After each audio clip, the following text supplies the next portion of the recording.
This is my island in the sun, where my people have toiled since time begun. I may sail on many a sea, her shores will always be home to me. Oh, island in the sun, willed to me by my father's hand, all my days I will sing in praise of your forest waters, your shining sand.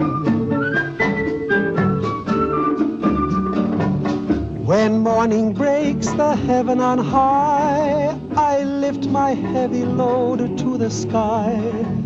Sun comes down with a burning glow, mingles my sweat with the earth below.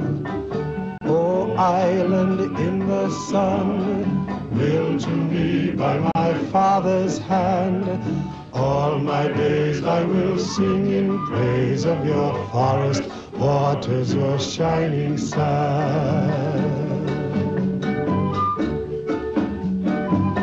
I see women on bended knee, cutting cane for their family. I see men at the water's side, casting nets at the surging tide. Oh, island in the sun, willed to me by my father's hand, all my days I will sing in praise of your forest waters, your shining sand.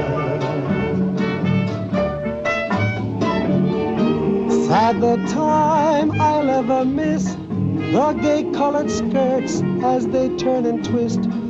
Let me always hear soft guitars and a maiden's voice neath 1,000 stars. Oh, island in the sun. President to Latin America. He is back from the Summit of the Americas in Trinidad and Tobago, where he met with leaders from across the Western Hemisphere. Today he declared the trip very productive. Over the past few days, we've seen potential positive signs in the nature of the relationship between the United States, Cuba, and Venezuela. But as I've said before, the test for all of us is not simply words, but also deeds. I do believe that the signals sent so far provide at least an opportunity for frank dialogue on a range of issues, including critical areas of democracy and human rights.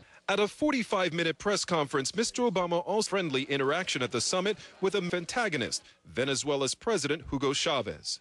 It's unlikely, as a consequence of me shaking hands or having a polite conversation with Mr. Chavez, that we are endangering the strategic interests of the United States.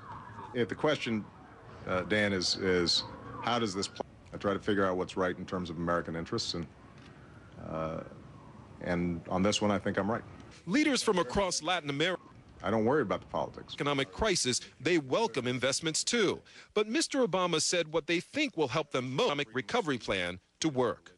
People are rooting for America. Chavez gave President Obama a book, which, not surprisingly, we're told, takes a very negative view of past U.S. policies in Latin America. It's called Open Veins of Latin America, 5 centuries of the pillage of a continent.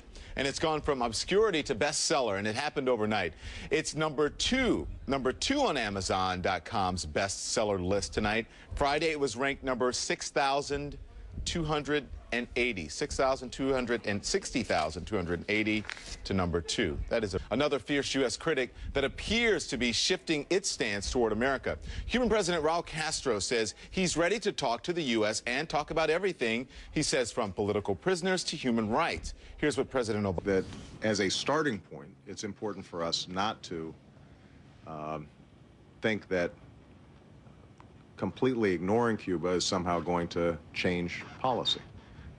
And the fact that you had Raul Castro say he's willing to have his government discuss with ours not just issues of lifting the embargo, but issues of human rights, political prisoners, that's a sign of progress. And so we're going to explore and see if we can make some further steps. There are some things that the Cuban government could do. They could release political prisoners. They could reduce charges on remittances to match up with the policies that we have put in place to allow Cuban-American families to send remittances. It turns out that Cuba charges an awful lot. They take a lot off the top. That would be an example of cooperation where both governments are working to help Cuban families. Obama simply upstaged Chavez and Ortega and others, and I think sidelined them at the same time. So he had also, to be something that was a good move was to take some of the sting of the Cuban issue before he got there by lifting some of the sanctions and making it clear he was open to going further. And the Cubans responded to some degree in kind. So I think that Obama overcame what might have been a difficulty pretty easily and pretty early, and I think it all bodes well from here on. Let's talk specifically about Canada now.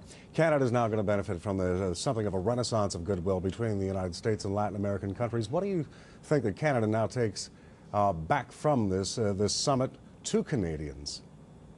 Well, I don't think that Canadians are going to wake up tomorrow morning with more change in their pocket than they had tonight. I don't think that the impact is going to be. But it is disappointing a bit to hear some of the old-time religion between Washington and those capitals. Had we have a good economic relationship with Cuba, we could have a much better economic relationship had it not been for the embargo, for example. I think the other thing is, if I may, is on crime, and there the issue is. You know, the ongoing drug problems in Latin America, actually the drug problems in the United States, the demand for drugs in the United States and Canada, and the supply coming from Latin America, and the gangs that are involved, the money that's flowing, the guns that are being sent in all directions. And I think from a Canadian perspective, the sooner we get effective cooperation on that score, the better off we're all going to be.